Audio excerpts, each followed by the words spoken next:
एक बार की बात है, बुद्ध अपने शिष्यों के साथ कहीं जा रहे थे। उन्होंने रास्ते में एक बूढ़े व्यक्ति को देखा। वह काफी दुखी प्रतीत हो रहा था। कभी वो जोर जोर से हंसता तो कभी रोने लगता, मानो जैसे कोई पागल हो। बुद्ध उस व्यक्ति के पास गए। व्यक्ति बुद्ध को देखते ही उनके चरणों में गिर गया और बोला, हे बुद्ध, आज तक मैं आपकी कही हुई हर बात को नकारता था, कभी आप पर विश्वास नहीं किया। हे बुद्ध, मुझे माफ़ करें। आप सही थे। मुझे यह समझ आ गया है कि आप जो भी कहते हैं वह सत्य होता है। आपकी कही एक एक बात सत्य और प्रामाणिक है। बुद्ध ने उन्हें उठाया और उनके आंसू पोंछे तथा उसे भोजन खाने के लिए दिया। वह व्यक्ति बहुत भूखा था। वह खाना लेकर खाने लगा। वह एक निवाला खाता और रोने लगता। यह सब दृश्य सभी शिष्य देख रहे थे। सभी शिष्य बुद्ध के पास जाकर पूछते हैं, हे बुद्ध, इन्हें क्या हुआ है? क्या इनका मानसिक संतुलन ठीक नहीं है? बुद्ध कहते हैं, उन्हें ज्ञान की प्राप्ति हुई है। जाओ, उनसे ज्ञान लो। शिष्य उस बूढ़े व्यक्ति के पास जाते हैं और कहते हैं, बाबा, आपको क्या हुआ है? क्या आप हमें बताएंगे? वृद्ध व्यक्ति ने कहा, कुछ साल पहले मैं महात्मा बुद्ध से मिला, उनके उपदेश सुने, लेकिन मुझे उनके सभी उपदेश बेकार लगते थे। मुझे लगता था कि वह किसी काम के नहीं है। जीवन जीने के लिए उनके उपदेश जरूरी नहीं है। मैंने हमेशा उनका विरोध किया, यहाँ तक कि उनके खिलाफ षड्यंत्र तक रचा ताकि लोग उनके बहकावे में ना आए। मुझे याद है, बुद्ध ने कहा था, कभी भी धन का गलत उपयोग नहीं करना चाहिए, नशा नहीं करना चाहिए, झूठ नहीं बोलना चाहिए। लेकिन यही तो मैं करता था और उसी में मुझे आनंद आता था। पैसे उड़ाना, मदिरापान करना, यही सब मैं करता था, जबकि मुझे मालूम था बुद्ध ने इन सब के लिए मना किया है। और मैं देखता भी था, जो लोग बुद्ध के कहे अनुसार चलते थे, बेशक उनके पास अधिक चीज़ें ना हों, परंतु फिर भी वे बहुत सुखी रहते थे। और यही सोचकर आज मैं रो रहा हूँ कि काश मैंने बुद्ध की बात सुनी होती। यही सोच मैं हंस रहा हूँ कि मेरी तरह बाकी सब भी यह बातें बुढ़ापे में समझ पाते हैं और बाद में पछताते हैं कि शायद वो पहले इन बातों को समझ पाते। मुझे याद है, बुद्ध ने कहा था, जैसे हमारे विचार होते हैं वैसे ही हम बन जाते हैं। शिष्यों ने कहा, आपके पास इतना ज्ञान है, क्या आप हमारे साथ उसे साझा करेंगे ताकि हम भी ज्ञान ले सकें, जीवन को सही तरह से जी सकें? बूढ़े व्यक्ति ने कहा, आप सब महात्मा बुद्ध के शिष्य हैं। बुद्ध के समान जीवन की गहराइयों को कोई नहीं जानता। जितने सही से वह आपको बता सकते हैं, कोई और नहीं बता पाएगा। लेकिन फिर भी मैंने जो समझा आपको ज़रूर बताऊंगा। हम बचपन से ही देखते आ रहे हैं, जीवन एक रेस की तरह है। हम सब उसमें भागते हैं। जब हम छोटे होते हैं तो सोचते हैं हमारे पास हर खिलौना हो जो किसी दूसरे के पास ना हो। मेरी माँ बहुत सख्त स्वभाव की थी। वो हमेशा मुझे डांटती रहती। मैं आज़ादी चाहता था। वो ना मिलने पर सोचता था कि काश मैं मर जाऊं तो वही अच्छा है। उसके बाद मैं सोचता था कि जब मैं बड़ा हो जाऊंगा तो उसके बाद मुझे खूब सारी चीज़ें और आज़ादी मिल जाएगी। अपने हिसाब से रहूंगा और अपने हिसाब से जीऊंगा। उसके बाद जब मैं बड़ा हुआ तो यह सब बातें व्यर्थ लगने लगीं। लेकिन दौड़ अभी भी जारी थी। मैं अपने मित्रों से अधिक धन कमाना चाहता था ताकि खुद के लिए हर चीज़ बेहतरीन कर सकूं, अच्छे कपड़े पहन सकूं, घर बना सकूं, उन्हें दिखा सकूं कि मैं उनसे अधिक सम्मानित व्यक्ति हूँ।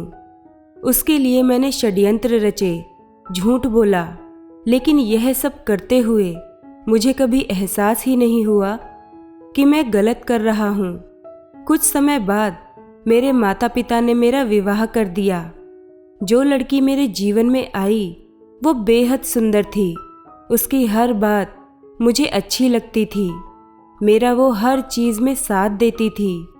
बहुत समय होने के बाद मेरी कोई संतान नहीं थी।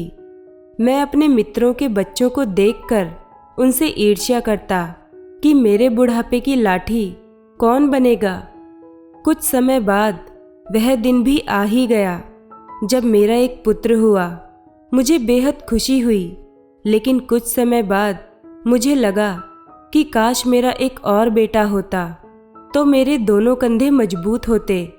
और ईश्वर ने मेरी यह बात भी सुन ली और एक और पुत्र हुआ। सब अच्छा चल रहा था। मेरा व्यापार आगे बढ़ रहा था। मेरी पत्नी ने मुझसे कहा कि यह सब तुम्हारी मेहनत का नतीजा है जो तुम इतने सफल हुए। तुम्हारे माता पिता ने तो कुछ भी नहीं किया, और वैसे भी उनकी उम्र हो गई, उन्हें तीर्थ यात्रा पर चले जाना चाहिए। मुझे उसकी कही हर बात सही लगती। जब मैंने पिता से इस बारे में कहा तो उन्होंने यह सुनकर मना कर दिया। मुझे यह बात पसंद नहीं आई, और उसके बाद से मुझे मेरे पिता की कही हर बात गलत लगने लगी। वह मुझे व्यापार में भी स्वतंत्र निर्णय नहीं लेने देते थे। मुझे अब आज़ादी चाहिए थी, और ईश्वर ने मेरी ये बात भी सुन ली। मेरे पिता की तबीयत बेहद खराब हो गई। वैद्य ने जवाब दे दिया कि जिससे भी मिलना है मिला लो, अब ज़्यादा समय नहीं है। मुझे यह सुन दुखी होना चाहिए था, लेकिन मैं खुश हो रहा था कि अब मैं आज़ाद हो जाऊंगा। मेरे पिता को इसी अवस्था में 6 दिन निकल गए थे। सब लोग उनसे आकर मिल चुके थे। उसके बाद एक दिन मैं और मेरी पत्नी पिता से मिलने गए तो मेरी पत्नी ने कहा, सबसे तो मिल लिए, अब मरते क्यों नहीं हैं। मुझे मेरी पत्नी की हर बात सही लगती थी कि वह हमेशा सही कहती है। अगले दिन जब मैं पिता के कमरे में गया तो देखा मेरी माँ वहाँ बैठे अकेली रो रही थी। उन्हें देख मुझे भी रोना आ गया, और तब मैंने सोचा कि मैं अपने पिता की अंतिम यात्रा बहुत ही भव्य निकालूंगा, ताकि सबको पता चले कि मैं उनसे कितना प्यार करता था। और मैंने वही किया। पिता की अंतिम यात्रा बेहद धूमधाम से निकाली। सभी लोग उनकी प्रशंसा कर रहे थे। मैं मन ही मन बहुत खुश था, लेकिन चेहरे पर दुख के भाव दिखाने पड़ रहे थे। अब मैं आज़ाद था, हर चीज़ अपने हिसाब से कर रहा था। मुझ में अधिक धन कमाने की इच्छा जग गई थी। मैं बेहद धन कमाने की होड़ में चल दिया, और कमाया भी। मैं अपने घर का सबसे अमीर व्यक्ति बन गया। धीरे धीरे समय बीता। मेरे दोनों बेटों की शादी हुई, और मैं बुढ़ापे की तरफ बढ़ने लगा। लेकिन दौड़ अभी भी बाकी थी। मैंने अपने दोनों पुत्रों का विवाह बड़े व्यापारियों की बेटियों से किया, ताकि मुझे व्यापार में अधिक से अधिक लाभ हो सके। धीरे धीरे उम्र बढ़ती चली गई। बुढ़ापा आता रहा। एक दिन मेरी पत्नी भी मुझे छोड़कर चली गई, और तब मुझे पहली बार अकेलेपन का एहसास हुआ। तब मैंने बुद्ध के बारे में सुना, और मैं उनके उपदेश सुनने के लिए उनके आश्रम चला गया। लेकिन बुद्ध के विचार मेरे विचारों से बहुत अलग थे। मैं उनसे सहमत नहीं हुआ। मेरी तरह वहाँ और भी लोग थे जो बुद्ध के विचारों से सहमत नहीं थे। मुझे वे लोग मेरे शुभचिंतक लगे, और मैंने बुद्ध की बात नहीं सुनी। धीरे धीरे समय बीतता गया, और मेरी तबीयत खराब होने लगी, और मैंने बिस्तर पकड़ लिया। मैंने अपने इलाज में एक से एक बड़े वैद्य को लगाया, लेकिन कोई फायदा नहीं हुआ। एक दिन मेरा बड़ा बेटा मेरे पास आया और बोला, पिताजी, अब आपसे काम नहीं होगा। व्यापार अब मुझ पर छोड़ दीजिए, और छोटे भाई की भी चिंता मत करें, मैं उसे भी संभाल लूँगा। आप सारा व्यापार मेरे नाम कर दीजिए। मैंने अपने पुत्र से कहा, अभी मैं मरने वाला नहीं हूँ, बस बीमार हुआ हूँ, मैं ठीक हो जाऊँगा। उसके बाद मेरा दूसरा बेटा आया। उसने कहा, पिताजी, बड़े भाई नशा करते हैं, आप सब मेरे नाम कर दें, मैं आपकी तरह ही इसे आगे ले जाऊँगा। मैंने अपने दूसरे बेटे से भी यही कहा कि मैं अभी मरने वाला नहीं हूँ, बस बीमार हुआ हूँ, मैं ठीक हो जाऊँगा, अभी तो मुझे और जीना है। लेकिन इस बार ईश्वर ने मेरी नहीं सुनी और वैद्य ने मेरे पुत्रों से कहा कि जिससे मिलाना है मिला दो, समय बेहद कम है। यह सुन मेरी दोनों बहुएं रोने लगीं। मेरे बेटों ने भी सभी रिश्तेदारों को बुला दिया। सब मुझसे मिलने आते और कहते कि आपके बिना अब अकेले सब कैसे चलेगा। मैं अभी जीवित था, लेकिन मुझे ऐसा लग रहा था जैसे सब मुझे अभी से मरे हुए की तरह क्यों देख रहे हैं। इस दिन मुझे मेरे पिता की बेबसी का एहसास हुआ और सोचा, यह जीवित में ही मुझे क्यों मार रहे हैं और सब कितने स्वार्थी हैं। यही कहते हैं कि मेरे बिना उनका काम कैसे चलेगा।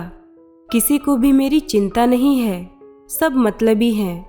अब तो मेरे बेटे भी बंटवारे के लिए मेरे आगे लड़ रहे हैं और उनकी पत्नियां उनका साथ दे रही हैं। तब मुझे एहसास हुआ कि मेरा कमाया धन किस काम का है जो मुझे ठीक ही नहीं कर सकता। मैंने बेकार ही पूरा जीवन इस धन के पीछे बर्बाद किया, हर गलत काम किया, नशा किया, षड्यंत्र रचा। अब सब बेकार हो गया। मैंने यह सब क्यों किया?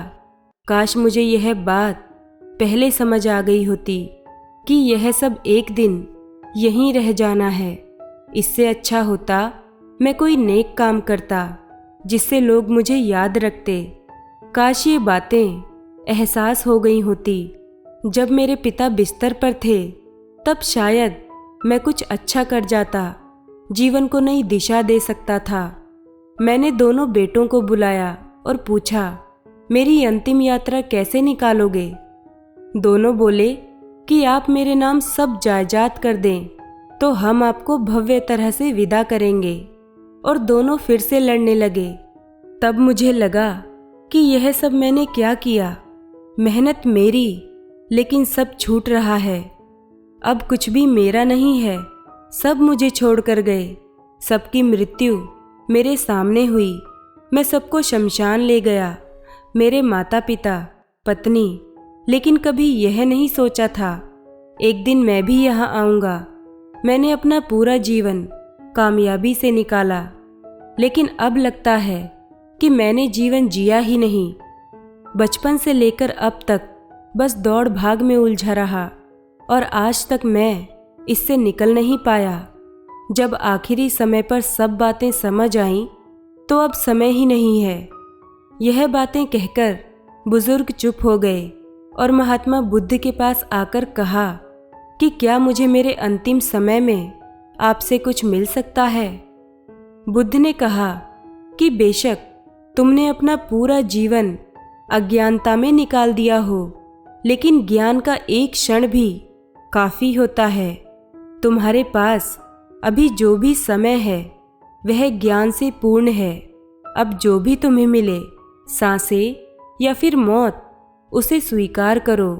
वर्तमान पर केंद्रित हो जाओ। जो भी तुम्हें मिले उसे खुशी से स्वीकार करो।